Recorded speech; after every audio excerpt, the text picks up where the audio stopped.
Meron silang Venice dito. Meron din silang Honda Beat o version 3. Ang kagandahan dito sa Moto Changi PH, kapag kumuha kayo dito ng motorsiklo, installment pwede mga boss. Wala nang CI yan. Tapos meron din silang version 2 na Honda Click. Tapos version 3 meron din silang available dito. Pwede rin kayo gumamit dito ng bank transfer para sa payment nyo. Pwede rin kayo gumamit ng GCash, G-Gives. Yan, pwede nyo pambayad yung G-Gives nyo kung meron ng available na amount yung G-Gives nyo. Pwede dito yun. At meron naligaw dito na Yamaha site. Yamaha site ba to? Alright, so yan, check natin mamaya yan. So doon meron silang Honda Genio sa dulo. At kung may credit card kayo, pwede nyo gamitin yan dito para makapag-release kayo ng motorsiklo agad-agad. Yan. So nagkakahalaga lang to ng 19,000 mga boss. Tapos ano pang hinihintay mo? Kung sakaling meron kang credit card at may laman yung G-Gives mo, yung Gcash mo, pwede mo pambayad yan. Pwede kayo pumunta dito sa Moto Changi PH at baka makakita kayo dito ng gustong-gusto nyo mga motorsiklo, agad-agad, release agad yan. Repo segunda mano na motor, repo swak na swak sa budget mo, repo update ang sundan mo. Naghahanap ka ba ng pang service mo? What's up mga boss? Welcome kayo sa panibago kong repo update. Kung ikaw ay naghahanap ng segunda manong motorsiklo, ang channel na to ay para sa iyo. Kaya kung hindi ka pa nakasubscribe, i-click mo na yung subscribe button at ang notification bell. Sa ganun ay ma-notify pa kita sa mga susunod ko pang ilalabas na repo update. Sa mga hindi pa nakakapanood ng last episode ko, ito yung thumbnail niya. Ilalagay ko na lang sa description yung link ng video para kung gusto nyo panoorin, i-click nyo na lang. Alright mga boss, so nandito ulit ako sa may Moto Changi PH dito sa may Santa Maria, Bulacan. So ang location address nila dito is RCT Building, Gov F. Halili Avenue, Bagbagin, Santa Maria, Bulacan. So ilalagay nyo lang dyan sa comment section yung address nila para kung sakaling malayo kayo, pwede kayong pumunta sa FB page nila na Moto Changi PH para sa mga karagdagan na katanungan mga boss. Alright, so sa contact number nila, doon na lang din kayo dumirekta sa FB page nila. So dito sa Moto Changi PH, kagandahan dito mga boss, kapag nag-installment kayo, wala nang CI. Rekta makuha mo na yung motorsiklo agad-agad. At kung meron kang Gcash, yan, pwede nyo pambayad yan. At meron din laman yung G-Gives nyo, pwede dito yan sa may Moto Changi PH. At kung may credit card kayo, pwede nyo gamitin yan, makapag-release ng motorsiklo dito agad-agad. Pwede rin kayo gumamit ng bank transfer para sa payment nyo sa motorsiklo kung ikakash nyo. So yung mga boss, no? So tara, samahan nyo ako, alamin natin kung ano ba yung mga available dito ngayon sa Moto Changi PH. Alright mga boss, so dito muna tayo sa mga brand new nila. Ito may mga classic scooters sila dito, and then dito meron silang adventure na scooter. Muna tayo sa mga classic scooter nila mo. So dito meron silang available dito na Bristol Basilica. So sa presyo na ito mga boss is 98,800. Yan, sa mga nagbabalak na kumuha ng ganito, ito cash lang ito mga boss sa mga brand new nila. Pero sa mga reposes nila, pwede kayo mag-installment via credit card mga boss. So ito sa mga naghahanap ng Bristol dito na Basilica, ito meron silang available dito. Dito naman mga boss, ito, Vantaggio, yan na Bristol. So sa price naman nito, yan nagkakahalaga siya ng 158,000. From 168,000 nung nakalist na kayo dyan ng halos 10,000, no? Yan ang available nila dito na color ng Vantaggio. Yan, glossy red. Ano, wala tayo dapat check dito mga boss. Ito kasi brand new to mga boss, no? Alright, so yan, sa mga naghahanap din ng classic scooter, meron silang available dito na Bristol Vantaggio version 2. Pero mga boss, meron silang available dito na QJ Motor na classic scooter na Torino. So dalawa itong mga boss, isang black, isang glossy yellow. So sa price na ito mga boss, nakakalaga to ng 88,000. Yan, sa mga naghahanap ng ganito, ito mga boss. Pero meron silang available dito, check nyo na lang dito mga boss, no? Dito naman tayo sa adventure scooter nila mga boss, no? So meron silang available dito na ATR 160. Yan, tatlong kulay. Meron silang glossy red, meron silang matte silver, and then glossy black. Sa presyo naman na ito mga boss, nakakalaga ito ng 149,900. So remind ko lang mga boss, no, dito pala sa mga brand new nila, meron silang additional fee para sa LTO na 3,500 mga boss. Mga nagbabalak dyan at gusto kumuha ng ganitong motorsiklo, ito marami kayo pagpipilian tulad nitong red, silver, tsaka black. Check nyo na lang dito mga boss, no. Dito naman mga boss, para naman sa mga naghahanap dyan ng Yamaha Mio gear, ito meron silang available dito na matte gray, no, to dark na matte gray, no. Alright, so ito sa presyo na ito mga boss, nakakalaga to ng 66,000. So sa odo nito, check natin. Sa odo niya nasa 5,753 pa lang. Alright, so sa appearance naman niya mga boss, yan aftermarket lang to, cover ng seats, pero kung di nyo bet, pwede nyo naman tanggalin. Tapos may aftermarket din siya dito na visor tsaka mirror, no. Alright, so the rest, okay pa naman siya. Sa condition sa headlight, okay pa naman, wala pa naman basag, no, fairing siya, goods din. Yan, dito rin sa likod, yan, may plaka na rin siya mga boss. Okay, dito naman mga boss, Yamaha Mio Gear, meron silang available dito na matte gray. Ito, nagkakalaga rin siya ng 62,000 mga boss. Yan, sa appearance naman niya ito mga boss, okay pa naman dito sa harapan. Headlight niya, signal niya, maganda pa. Yung lens, no, walang basag, no. Alright, so ito naman sa odo nito mga boss, yung makikita niyo, napakabata pa nito, na 6,000 pa lang yung tinatakbo niya. Yan, ta sa appearance niya, ang ganda pa, oh. Wala pa siyang butas sa seats, wala pang basag yung fairings. Okay na okay pa siya mga boss, no. Wala na siyang mirror dito. All stock pa naman siya mga boss, no? Sa gulong niya makapal pa, yan, front fender okay pa siya mga boss. Ayan, sa mga naghahanap dyan ng Yamaha Mio Gear to mga boss, check nyo dito sa halagang 62,000. Dito naman sa dulo mga boss, Mio Gear uli, ito rin nakakalaga ng 66,000. Tapos sa appearance naman nito mga boss, makita nyo naman, no, napakaganda pa, headlight niya, okay pa yung lens, no, fairings niya, goods pa. Dito sa likod, yan, dito lang sa may seats, pero madali lang yan. Tapos sa odo nito mga boss, napakabata pa, nasa 7,317 pa lang. Alright, so sa mga naghahanap dyan ng Yamaha Mio Gear, ito meron kayo pagpipilian dito, tatlo to mga boss, oh, check nyo na lang. Dito ba na mga boss, para naman sa mga naghahanap dyan ng Honda Beat version 3, meron silang available dito na glossy yellow tsaka glossy red. Alright, so sa price na ito, check natin mga boss, no. So dito sa yellow, nagkakalaga lang siya ng 64,000 mga boss. Alright, so sa appearance siya, dito naman sa Motochangi PH, sa condition ng motorsiklo nila, halos all goods pa naman siya mga boss, no. Kaya mapapansin nyo, wala pang basag yung headlight, fairings siya, okay pa, wala rin basag. Ito sa gulungan nito, isa to, pwede pa makapal pa mga boss. So halos all stock pa siya. Yan, kung makikita nyo sa seats niya mga boss, so stock pa yung cover niya, wala pang butas. Alright, so dito naman sa red, ganun din yung presyo niya, nagkakalaga rin siya ng 64,000. Alright, so sa appearance niya, pagdating sa headlight, yan, fairing siya dito sa harapan, okay din. Sa front fender, goods pa, wala pang basag. Dito lang sa seats na itong isang to, yan, kung papansin nyo, meron na siyang signature na pusa, pero madali lang palitan yung mga boss, yung ganyang cover, no. So mura lang naman yan kung sakali, no. Yan, sa mga naghahanap dyan ng Honda Beat mga boss, yan, sa halagang 64,000, meron silang available dito.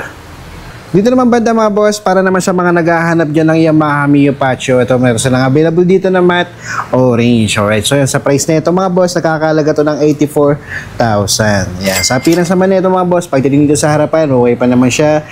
Headlight signal niya, buo pa yung lens, no? So fairing siya, wala kayo pa problemahin, pati dito sa likod, seats niya, all goods na all goods pa, no? Ayan, sa mga nagbabalak dyan, naghahanap dyan ng Yamaha Mio Pacho, ito meron silang available dito na matte orange. Dito naman banda mga boys, sa mga naghahanap dyan ng Yamaha Mio i125, ito meron silang available dito na glossy black. Sa presyo na ito mga boys, nakakalaga ito ng 61,000. Alright, so odo na ito, check natin.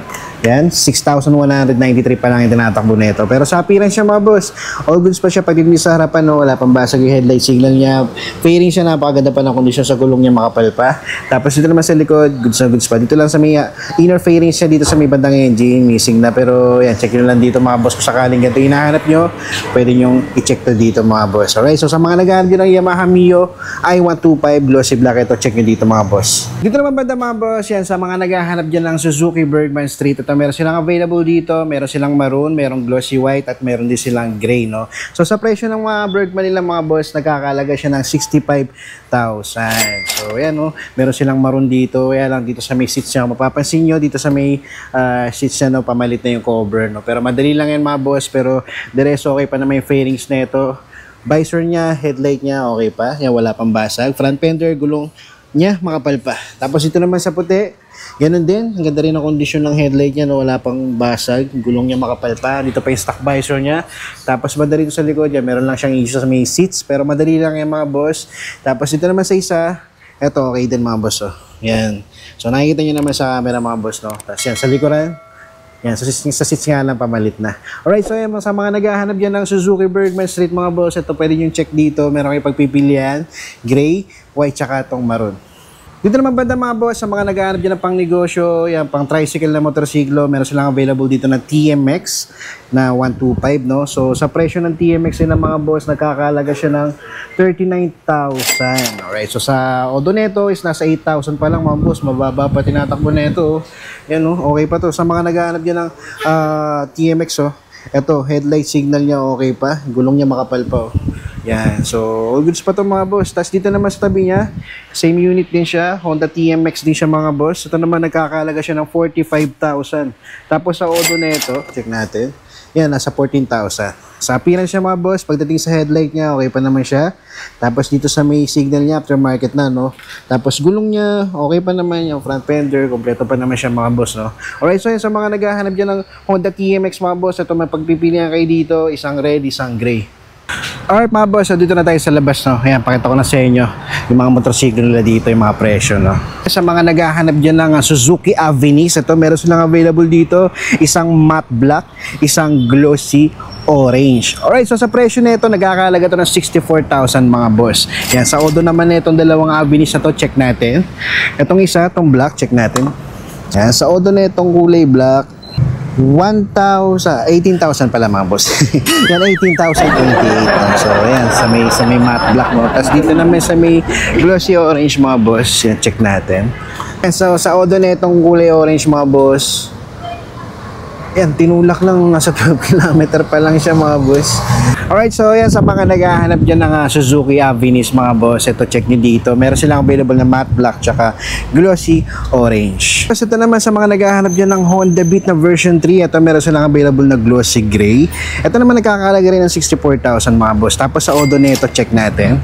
Yan, sa odo nito mga boss, nasa 1,216. Yan, sa appearance naman nito mga boss, yan, no, ang ganda pa ng kondisyon niya, good as new pa siya mga boss. Sa headlight niya wala pang basag yung ilaw, sa front fender, sa gulong niya makapal pa. Seats niya, yan, all stock pa naman siya mga boss, no? Okay pa naman yung seats niya, may konting butasan to, pero goods lang yan mga boss, no? Yan, wala lang siya mirror dito, pero the rest all stock pa siya, no? Lever sa handle niya, yan, all goods na all goods to mga boss. Yan, sa mga naghahanap dyan ng Honda Beat na version 3, ito mga boss, sa halagang 64,000. Ito naman mga boss, Honda Click version 2 na 125. Ito meron silang available dito. Sa presyo na ito mga boss, nagkakalaga to ng 64,000. Tapos sa odo na ito mga boss, check natin. Yan, sa odo niya is nasa 17,000 pa lang. Yan, so sa appearance naman nito, pagdating dito sa harapan, yan, sa shield niya, okay pa naman yung fairings niya, no? Sa ilaw niya, okay pa yung lens. Yan, sa gulong niya, medyo makapal pa naman mga boss, no? Tapos naka-carbon na tong fairings dito. Yan, so pagdating naman sa aftermarket na yung cover, pero goods pa, wala pang butas. Sa fairing sa likod, okay pa. Ito, sa mga nag-aarap dyan ng ganitong kulay na Honda Click na version 2, 125, check nyo na lang dito mga boss. Ito naman banda mga boss, ito sa mga nag-aarap dyan ng underbone na Yamaha site. Ito, bihira to sa mga second hand reposes, no? Ito, meron silang available dito. Tapos nagkakalaga lang siya ng 39,000 mga boss. Yan, available dito, itong matte black. Ang ganda pa ng kondisyon nito mga boss. Yan, napakakinis pa nito. Tapos sa odo nito mga boss, check natin. Nasa 13,000 pa lang ang tinatakbo niyan. Tapos pagdating naman sa appearance niya, headlight niya, signal niya okay pa, gulong niya makapal pa, seats niya nga lang pamalita pero madali lang yan mga boss. The rest okay pa, kompleto pa, na dito pa yung mirror niya, no. Yan, sa mga naghahanap diyan ng Yamaha site, ito meron pang available dito sa halagang 39,000 mga boss. Dito naman mga boss, sa mga naghahanap diyan ng Honda Click na version 3, ito meron silang available dito na glossy black. Pagdating naman sa presyo nito mga boss, nagkakalaga to ng 74,000. So sa odo na ito, check natin mga boss, tingnan natin. Yan, so sa appearance muna tayo. Pag dito sa harapan, okay pa naman yung fairings niya, no? Tapos sa headlight niya, okay, working pa siya mga boss, oh. Yan, headlight niya, okay pa yung lens, front fender, gulong niya makapal pa. Dito sa likod, aftermarket nga lang yung cover ng siya, pero pamalit na siya mga boss. Pero madali lang yan, mura lang yan. Tapos sa odo niya, nasa 5,000 pa lang. Yan, napakabata pa nito mga boss, oh. Sa mga naghahanap dyan ng version 3 na Honda Click, check nyo lang dito.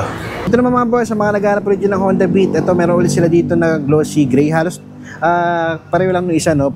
Pareho sila ng kulay, glossy gray din. Ito naman 64,000 din mga boss. Yan, sa presyo niya. Tapos sa odo nito is nasa 6,000 pa lang. Yan, tapos sa appearance naman niya, pagdating dito sa harapan, okay pa naman yung fairings niya, headlight niya, buong-buo pa yung lens, gulong niya makapal pa. Sa seats and stock pa mga boss, goods pa to mga boss, so kompleto pa, nandito pa. Ando pa yung grabber niya sa likod, wala nga lang siyang mirror. Pero check nyo lang dito, baka naitatabi lang nila, no? Tapos sa fairings niya, okay na okay pa. Alright, so yan, sa mga naghahanap dyan ng Honda Beat na version 3 sa halagang 64,000, check nyo dito mga boss. Dito naman mga boss, para naman sa mga naghahanap dyan ng Honda Click version 3 na 125 na glossy gray. Ito meron silang available dito. Sa price na ito mga boss, nakakalaga siya ng 74,000. Tapos sa odo naman nito, check natin. Pagdating sa odo nito mga boss, ang tinatakbo pa lang nito is 16,000. Yan, sa appearance naman nito mga boss, pagdating sa fairings, all goods pa naman siya. Yan, dito sa may harapan, yan, wala pang basag, headlight niya buong buo pa. Yan, all working pa siya mga boss, no? Sa gulong niya makapal pa. Tapos dito lang sa may seats niya, pamalit na yung cover.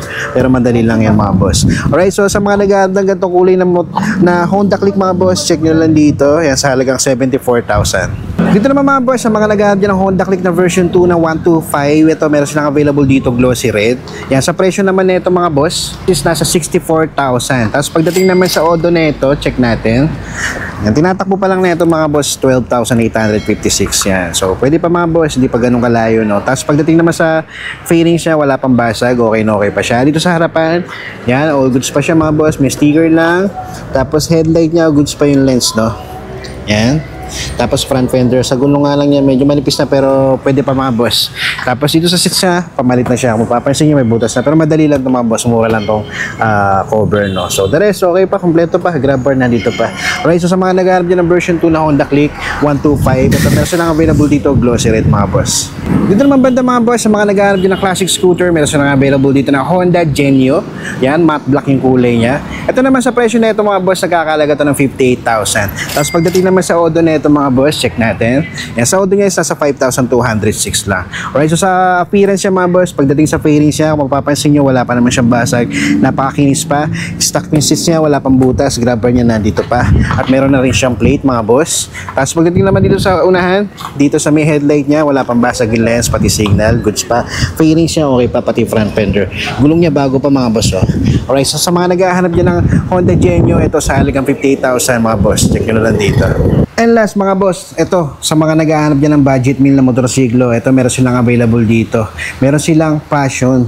Yan. So nagkakahalaga lang to ng 19,000 mga boss. Tapos sa odo na ito, check natin. Yan o, bata pa siya mga boss. Nasa 12,537 pa lang yung tinatakbo niya. Sa appearance naman niya mga boss, pagdating sa fairings na ito, dito sa harapan mga boss, okay pa oh. Napakaganda pa ng fairings niya. Dito sa headlight wala rin basag, front fender. Sa gulong niya pwede pa mga boss. Tapos dito sa seats niya kung mapapansin nyo, aftermarket na siya. Pero kung di nyo trip, pwede nyo naman palitan to, no? Yan, meron pa siyang grab bar dito sa likod. And then yan, pagdating dito sa gilid, okay pa naman siya, no? Wala lang siyang mirror. Okay, so madali lang yung mga boss, mura lang ang mirror kung gusto nyo bilan, no? Okay, so yan, sa mga naghahanap dyan ng budget meal lang na motorsiklo, meron silang available dito na Passion sa halagang 19,000.